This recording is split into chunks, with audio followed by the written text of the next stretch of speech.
teniendo en cuenta el encierro por el cual todos estamos pasando en esta Pascua, donde estoy filmando este video en el año 2020, vamos a hacer un video un poco diferente, veremos cómo sale, mientras voy caminando un poquitito.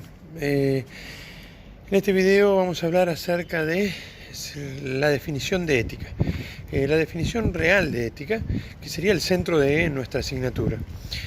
Para lo cual vamos a tratar de hacer un análisis paso por paso de esa definición.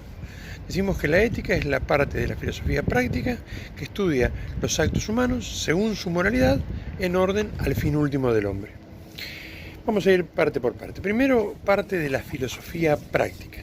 Y acá vamos a sacar tres características de la ética, ¿no? Ya en su momento dijimos que la ética era una parte de la filosofía y que correspondía a la filosofía práctica, en donde estaba también la filosofía del arte o del hacer. Ahora bien, ¿qué características podemos sacar de aquí? Tres. Primero, como dice Rodríguez Luño en su libro Ética, que es una ciencia. En ese sentido, la ética se diferencia del juicio moral espontáneo, ¿no? Que hace que cuando yo veo algo emita un juicio que no es que no sea valioso, de acuerdo a la conciencia, que me diga esto está bien o esto está mal. Ese juicio espontáneo es sobre lo particular.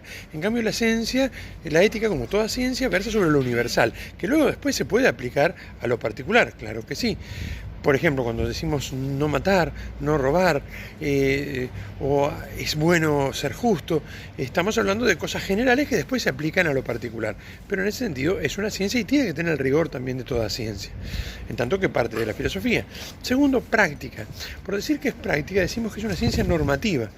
La ciencia no le interesa solamente, la ética no le interesa solamente conocer cómo el hombre actúa, le interesa conocer cómo el hombre actúa para que lo haga bien. Por eso es una ciencia práctica. Y por lo tanto, da normas. Como decíamos, ejemplos anteriores, ¿no? No robar, no matar, dar a cada uno lo que le corresponde. Son ejemplos de normas morales que da la ética. Y por último, de carácter filosófico. Ciencia práctica de carácter filosófico. Es decir, en tanto que parte de la filosofía apunta al fin último, no a los fines intermedios como podrían aplicarse o podrían ocuparse la economía o el derecho, que apuntan son ciencias de medios. Esta es una ciencia de fines, ¿sí? Bien, tenemos entonces que la ética es una parte de la filosofía práctica. Ahora bien, ¿cuál es el objeto material de la ética? Recordemos que toda ciencia tiene un objeto material, un objeto formal y un objeto formalísimo. En este caso nos interesa el objeto material. El objeto material de la ética es aquello que estudia, ¿no? Y serían los actos humanos. Desde el medioevo tenemos una vieja calificación que a veces es un poquito confusa, entre actos del hombre y actos humanos. Aclarémoslo. Llamamos actos del hombre a todos aquellos que el hombre realiza, pero no son exclusivamente humanos. Por ejemplo, el respirar. Lo podemos tener en común con los animales, por ejemplo. Ellos también realizan actos, como el respirar, y entonces los llamaremos actos del hombre, porque también los realiza el hombre. Pero también están los actos humanos. Los actos humanos son aquellos que el hombre realiza con advertencia y deliberación. Es decir, para realizarlos con advertencia y deliberación, tiene que utilizar sus facultades superiores. Con advertencia, tomar conciencia de los mismos, inteligencia. Con deliberación, tomar una decisión, si hacerlos o no hacerlos, voluntad libre. Estos actos incluso tendremos mayor o menor responsabilidad moral sobre los mismos de acuerdo al grado de advertencia y de liberación que tengamos al respecto. Por ejemplo, si yo no soy consciente que voy a realizar algo, ese acto podrá ser un acto malo moralmente hablando, pero seré menos responsable del mismo si esa ignorancia, por ejemplo, fuera una ignorancia invencible. No siempre la ignorancia me quita responsabilidad moral. Yo no puedo salir a manejar sin conocer las leyes de tránsito. Y aunque objetivamente en el momento en que pasara un semáforo en rojo yo no supiera que eso está mal, no solamente estoy haciendo algo que está mal, sino que además soy culpable por no haber estudiado las leyes de tránsito antes de salir a manejar.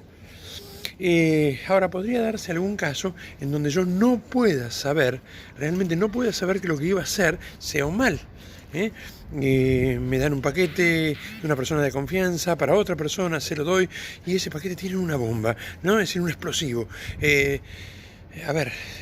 no podría haber pensado que esta persona de confianza le iba a dar al otro un explosivo. Es un ejemplo absurdo, ¿no? Pero en el fondo, se da muchas veces, ¿no? Yo no podía pensar que iba a hacerle un mal cuando Si esa ignorancia es invencible, entonces no sería imputable moralmente a mí.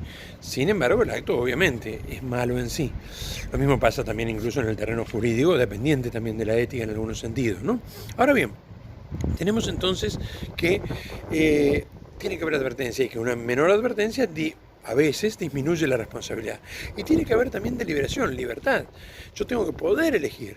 Incluso a veces hasta el temor disminuye esa libertad y hay veces que la imposibilidad física, ¿no? O la pérdida de la libertad física me impide a mí tomar una decisión o una elección, a tal punto de que la ignorancia invencible o la imposibilidad de ejercer libremente y decidir libremente sobre un acto me pueden quitar todo tipo de imputación moral. Por ejemplo, fíjense, esto se habla mucho en el terreno jurídico a veces, en los casos de emoción violenta. Yo ante una situación que me supera, reacciono de una manera tal que no soy consciente de lo que estoy haciendo. Falta de advertencia, falta de libertad. Entonces se podría darse el caso de que no sea imputable moralmente ese acto a mí.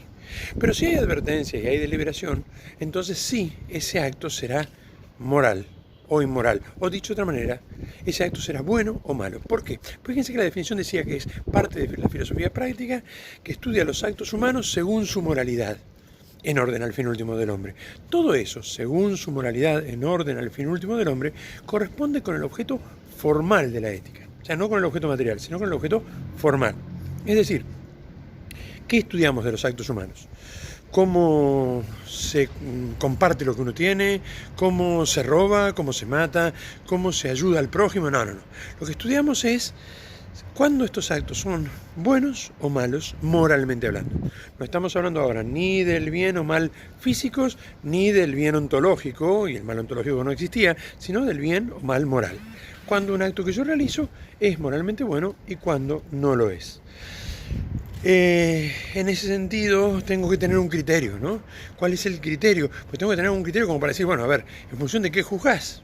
El criterio es la naturaleza humana, la esencia del hombre, por eso eran tan importantes los fundamentos antropológicos, y el segundo criterio será, sin duda, el fin último del hombre. Su naturaleza que tiene una tendencia a un fin. Decimos que todo hombre tiene una naturaleza dada. Esa naturaleza que hace que el hombre sea un ser corpóreo y espiritual, que hace que el hombre tenga inteligencia, voluntad y libertad, también tenga un cuerpo, tendencias, apetitos, pasiones. Esa naturaleza ha sido dada. No importa ahora por quién, por mi abuelo mono o por un dios, no importa. Yo tengo una naturaleza dada. Pero sí lo que importa es que en esa misma naturaleza hay una tendencia hacia un fin último. Esa tendencia, la voluntas un natura, voluntad por naturaleza que tiene el hombre, esa tendencia hacia un fin último, no la he puesto yo. Viene mi propia naturaleza. Y es bastante lógico pensarlo así. Si tengo manos que me permiten agarrar cosas, si tengo pies que me permiten trasladarles, si tengo ojos que me permiten ver, es lógico que si cada órgano que yo tengo tiene un fin, una finalidad, como diría Aristóteles, toda gente obra movido por un fin, toda mi naturaleza humana tiene una finalidad. Por eso es tan importante pensar cuál será el fin último del hombre. Ahora bien, el fin último del hombre, no estoy hablando de cada hombre, el camino propio de cada hombre hacia el fin último, eso sí es único y irrepetible. Pero el fin último del hombre es el que tiene el hombre por naturaleza. Vamos a darle algunos nombres. Un primer nombre que le podríamos dar es ser hombre. Simplemente ser hombre. ¿Pero cómo, profesor? ¿Usted es hombre o no es hombre? Sí y no. A ver, sí en el sentido que tengo una naturaleza, una esencia dada. No en el sentido que todavía no estoy realizado, terminado. Por eso, para decirlo mejor, diríamos que el fin último del hombre podría ser el ser hombre perfecto, hombre terminado, hombre acabado, ¿sí? La realización personal. Ahora bien, eso nos lleva a decir que de alguna manera uno se plantea en qué se alcanza esa realización personal. Si el hombre fuera solamente un animal, esa realización personal se alcanzaría, como en todos los animales, en la nutrición, crecimiento, reproducción y conservación de la especie. En la conservación de la especie, el animal cumple su fin último. Sin embargo, el hombre no es solo un animal y por lo tanto tenemos que buscar el fin último en las facultades superiores. Por la inteligencia, el hombre, hemos visto, busca conocer la verdad. Por la voluntad del hombre busca poseer el bien. Parecía entonces que el fin último del hombre es alcanzar la verdad, el bien. La belleza, le decía San Agustín, al esplendor de la verdad y el bien. Verdad, bien, belleza. Ahora bien, el problema, y acá comienza el problema, es que pareciera que el hombre es un ser finito, claro que sí, que tiene una verdad infinita, una verdad que lo supera por todos lados. Nunca podemos decir, ya conozco toda la verdad. Y pareciera que el hombre es un ser finito, pero que busca un bien infinito. Nunca estamos conformes con lo que tenemos o con lo que somos. Alguno podría decir, ya con lo que tengo ya está, pero no con lo que soy. Sigo buscando conocer más, aprender más. Pareciera que acá se da una tensión entre lo finito y lo infinito. El hombre es un ser finito que busca lo infinito. Una verdad infinita y un bien infinito. Nombres del fin último del hombre, verdad infinita, bien infinito. A eso siempre los filósofos le han llamado en Occidente Dios. Como verdad infinita, como bien infinito, como belleza infinita, Dios. Por eso podríamos decir que el fin último del hombre es alcanzar a Dios. No estoy diciendo ni siquiera que exista todavía. Algunos se podría preguntar, profesor, entonces, ¿qué pasa si no existe? Estamos complicados. Realmente estamos complicados. Por naturaleza tendemos a un infinito, a un absoluto que no existe. Sería bastante absurdo pensar que todo hombre, por el hecho de ser hombre, tiende a algo que no existe. Y sin embargo, muchos ateos, sobre todo contemporáneos, plantean este absurdo. Esto es irracional. Esto va en contra de la misma razón. Lo más lógico sería que exista, ¿no? Y ahora, si existe, ¿se resolvió el problema? Aún así, si existe Dios, no se resuelve todavía el problema. Porque decimos que el hombre es un ser finito, no infinito, y que busca un bien infinito. Y ese Dios es un bien infinito, una verdad infinita. ¿Cómo hace un ser finito para alcanzar lo infinito? Es imposible. Entonces estamos jodidos, profesor. No del todo. Es imposible para lo finito alcanzar lo infinito, pero no es imposible para lo infinito ayudar a que lo finito lo alcance. No quiero que parezca un trabalenguas, lo digo despacito. Es imposible para mí solo alcanzar a Dios, pero no es imposible para lo infinito, lógicamente hablando, racionalmente hablando, que lo infinito ayude a lo finito a alcanzarlo.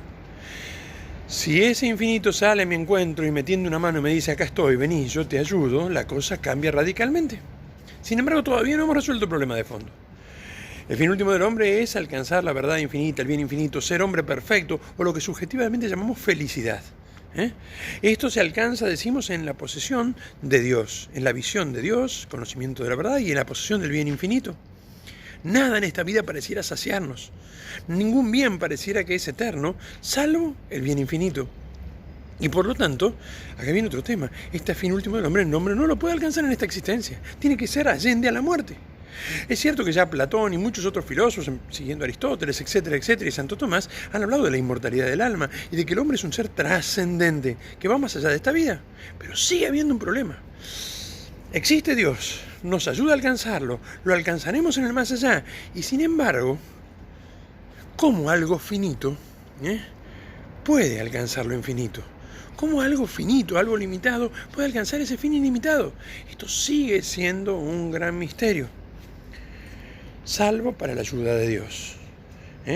Un Dios que se encarnó, un Dios que se hace hombre, un Dios que me dice, yo muero por vos y si me sigues tendrás vida eterna. Indudablemente que ya hemos dado el salto de la fe, ya estamos en el terreno de la fe. Desde la razón, como decía Aristóteles en la Ética de Nicómaco, podemos decir que todos los seres buscan a Dios, algunos de manera inconsciente, esta es una frase de Aristóteles, algunos de manera consciente, como el hombre, pero en el fondo lo buscan como la perfección, como el acto puro, como el primer motor, como la verdad infinita. Alcanzarlo, poseerlo como sumo bien, supone, en primer lugar, la existencia de Dios. En segundo lugar, que ese Dios nos ayude, pero falta algo más. Hace falta que queramos hacerlo. Hace falta que nuestra voluntad libre le diga que sí. Aunque Dios me quiera ayudar, aunque Dios me quiera salvar, si yo le digo no, esa salvación no me llega. Por lo tanto, para alcanzar el fin último necesitamos de Dios, pero también necesitamos de una decisión libre que lo busque en cada uno de nuestros actos. Porque los actos buenos que realizamos, en nuestra profesión, en nuestra familia, en nuestra vida, es decir, en sociedad, nos van conduciendo a ese fin último. Y empezamos a darnos cuenta poco a poco que en el dar recibimos un montón y que en la felicidad del otro terminamos encontrando nuestra propia felicidad. Y que en el rostro del otro podemos encontrar el camino hacia Dios. La ética es una parte de la filosofía práctica, diría Santo Tomás, que estudia los actos humanos, objeto material, según su moralidad en orden al fin último del hombre, objeto formal. Según su moralidad, nos interesa saber si el acto es bueno o no. Nos interesa saber si el acto nos conduce hacia la felicidad o no. Por eso Santo Tomás continúa con Aristóteles en la idea de una ética eudaimonista, no hedonista, búsqueda del placer, sino eudaimonista, búsqueda de la felicidad. Y el hombre alcanza su felicidad en el fin último. Y el fin último es Dios. Si Dios no existe, todo se complica. Y esta vida empieza a carecer de sentido. Pero bueno, hemos llegado hasta aquí, hemos hecho este pequeño video hablando acerca de lo esencial de nuestra materia. En los videos posteriores tomaremos algunos aspectos de los actos humanos, los hábitos, las virtudes, que nos ayudan a forjar este camino de este ser histórico que es el hombre hacia el fin último, que no se alcanza sino en el entregarse, porque al darse uno alcanza también la propia felicidad. Muchísimas gracias por la atención.